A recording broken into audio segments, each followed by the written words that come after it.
নিয়ে চলে এসেছি দেশি মাগুর মাছ। দেশি মাগুর মাছ সাইজটা দেখো, মানে এত তেজি। এটা হচ্ছে দেশি মাগুর মাছ। হ্যালো বন্ধুরা, দেখো নতুন পুকুরে চলে এসেছি। আর সঙ্গে কি নিয়ে এসেছি দেখো, আজকে নিয়ে চলে এসেছি দেশি মাগুর মাছ। দেশি মাগুর মাছ সাইজটা দেখো, মানে এত তেজি। এটা হচ্ছে দেশি মাগুর মাছ। তো এই নতুন পুকুরে আমরা দেশি মাগুর মাছটা ছাড়বো। আর এইটাতে হাইব্রিড মাগুর দেওয়া আছে, আর এই পাশে দেবো দেশি মাগুর মাছ। তো চলো বন্ধুরা, এবার জলের মধ্যে আমি দিয়ে দিচ্ছি। দেখো, দেখাই যাক যাচ্ছে কি যাচ্ছে না।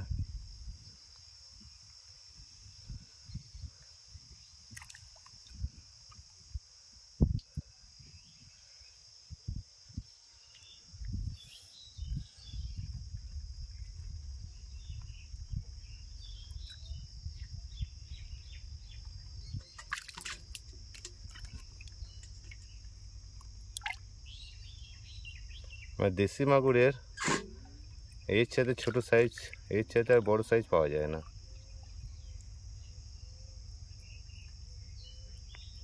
একটা খারাপ আছে মনে হচ্ছে, এটা খারাপ হয়ে গেছে একটা, তাও লড়ছে। কোনো খারাপ হয়ে গেছে, আমি যে খারাপ হয়ে গেছে কিন্তু লড়ছে। দেখো এটা এইটা এইটা এইটা মনে করলাম যে খারাপ হয়ে গেছে, তাহলে ঠিকই আছে।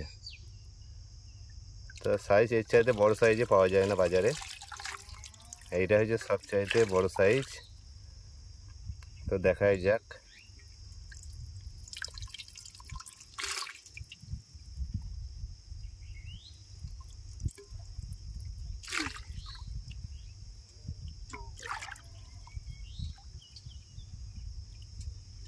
তো সব ছাড়া হয়ে গেল।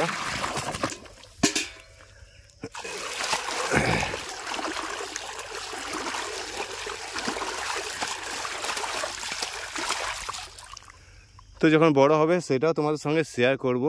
এখন তো এই ছোট্ট ছাড়লাম, দেখি কত বড় হয় সেটাও তোমাদের সাথে শেয়ার করব। আর কি কি মাছ ছাড়া হচ্ছে সেটাও তোমার সঙ্গে শেয়ার করছি। আগের ভিডিওতে হয়তো পেয়ে গেছো কি কি মাছ ছেড়েছি, মানে সব রকম সাইজের মাছ দেওয়া আছে এটা এই পুকুরটাতে। সামনে ভিডিও পেয়ে যাবে আশা করি। আর যদি না দেখে থাকো ভিডিওটা দেখে নেবে, যে দেশি মাছ যেটাই ছেড়েছিলাম সেই ভিডিওটা দেখে নেবে। মাগুরের ভিডিও দেওয়া আছে, দেশি মাছের ভিডিও দেওয়া আছে। মানে ওই সামনে একটা পুকুর, এই একটা, আর দেখো এই পাশে একটা আছে। টোটাল 3টে পুকুর আছে আমার এখানে। আর এই পাশেই আছে পোলট্রির ফার্ম। সবই জানো তোমরা, যারা আমাদের রোজ ভিডিও দেখো, কী কী আছে না আছে সব কিছুই জানো। আর যদি নতুন বন্ধুরা এসে থাকো তাহলে পুরনো ভিডিওগুলো দেখে নেবে, তাহলে সব কিছু বুঝতে পারবে। তো চলো বন্ধুরা, আজকের মতো একটা ছোট্ট ব্লগ ছিল, ভিডিওটা এখানেই শেষ করছি। যদি ভালো লেগে থাকে চ্যানেলটাকে সাবস্ক্রাইব করে দেবে, লাইক করে দেবে, শেয়ার করে দেবে। পরবর্তীতে নতুন কোনো ভিডিও নিয়ে আবার দেখা হচ্ছে। সকলে ভালো থাকবেন, সুস্থ থাকবেন। নমস্কার।